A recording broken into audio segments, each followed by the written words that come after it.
We're recording. So hello everybody here. This is another edition of Atheist Community of Toronto Television. I'm Pat. I'm without a co-host today again. But that's okay because we have Martin Wagner from the Atheist Experience who's joining us, and we're going to have just a little Q&A and just a general conversation and see where it goes. Feel free to throw in questions in the chat room, and after the interview or even after the show, if you still want to phone in and call, I'm there to call for another little bit.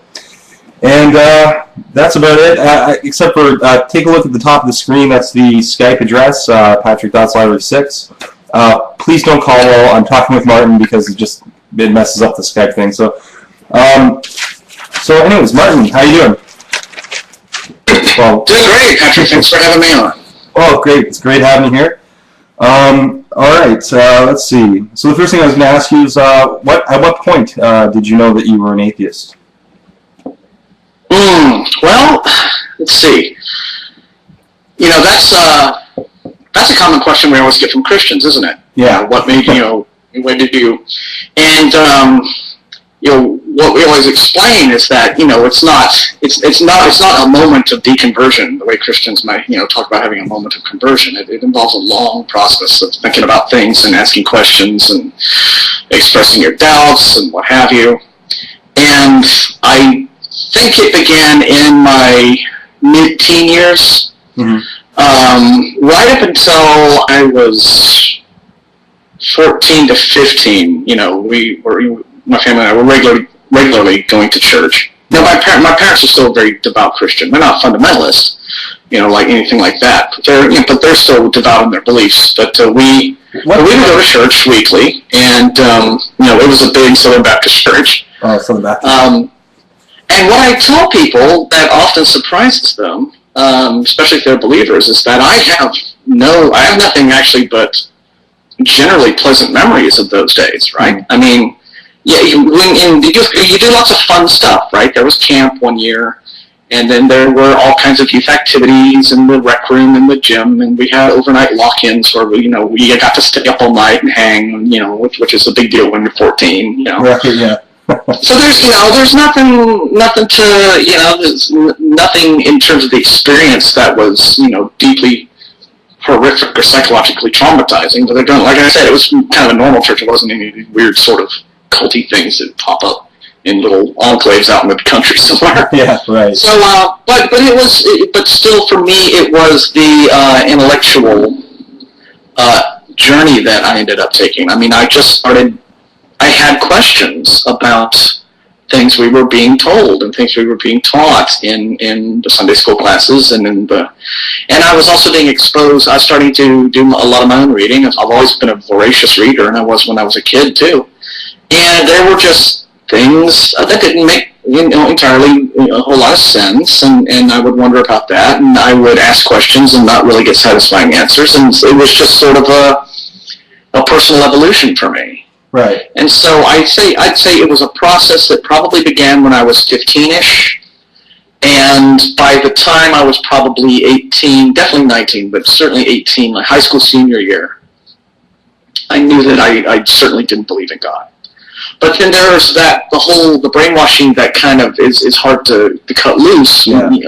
That's a whole other process where you're a little scared of the A word, so you don't really, it takes a while to go from, becoming an atheist to actually being willing to call yourself one.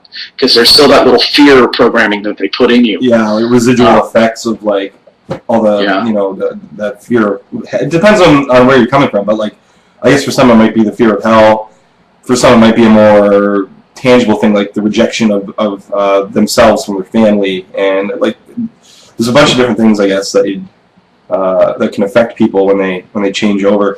I had a girl that popped on here, and she was 15 or 16, and she said I'm an atheist, and my family is devout Christians and this and that.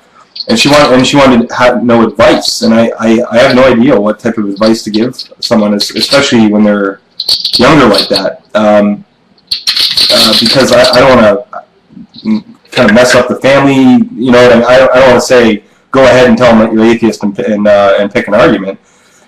that might not be what's best. It might be best that you just leave it alone for a while until you grow up. Yeah, you have to sort of weigh your own situation and see what you can only. I mean, based on what's going on in your life, your relationships with your friends and family, only you can really be the one to judge whether or not there is a significant risk of coming out as godless at a certain point in time, and then whether or not the people that you're coming out to, if they're gonna be either willing to talk about it, if they're just going to shun you altogether, or if you're just going to terrify and confuse them to some degree, which also happens, right? Yeah. So, yeah, only you can really be the judge of that, and see if it really is the right time. It's a shame that people do have to kind of be closeted like that, but you have to remember that as atheists, that's not your fault. It's not your problem. It's a problem that they've been programmed to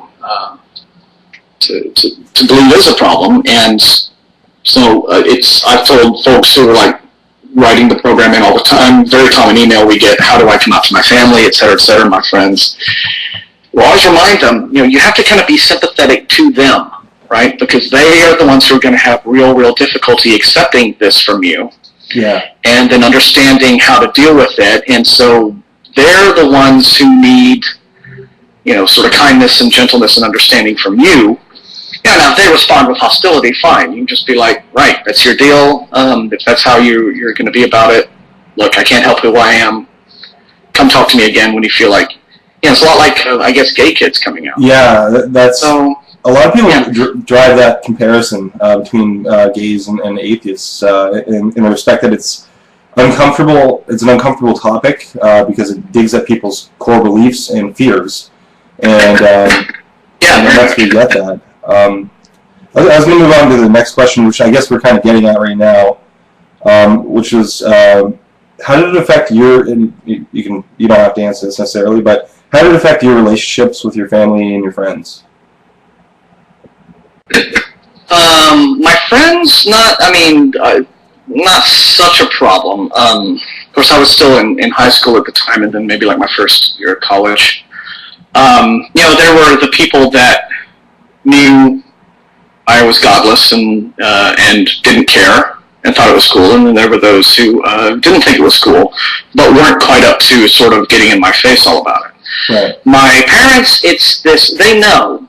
But it's not spoken of. It is a topic that we have sort of chosen not to bring up, if you know what I mean. Right. The religious thing just doesn't come up in conversation by a sort of unspoken mutual consent. I make a point, though, when I visit them to go on weekdays, just so that the whole, do you want to go to church with us? Well, no thanks thing. It doesn't even have to come. I'd rather just not even go there with them. I don't want that. I don't want religion to intrude, because my relationship with my parents is very important. I'm close to them. I love them very much. And so I just don't want that to be this thing that intrudes on it. And it's just another reason I think that religion is so easy to resent. Because it's this thing that's put this unnecessary fear in my mother's mind, for one thing. She really believes in the doctrine of hell. And it upsets her terribly, to think that her precious baby boy is going to go to hell, right? Right. And it's a false, baseless fear, but religion has programmed her to think that. And so I'm very resentful to Christianity for doing that to her. She's a victim there. Right. So I just don't want that to come up. I think I like to see my parents, they're getting up in years, but they're generally healthy, and I want them to be around a lot longer, and there's no reason to bring stress into our relationship, especially when it's over bullshit, right?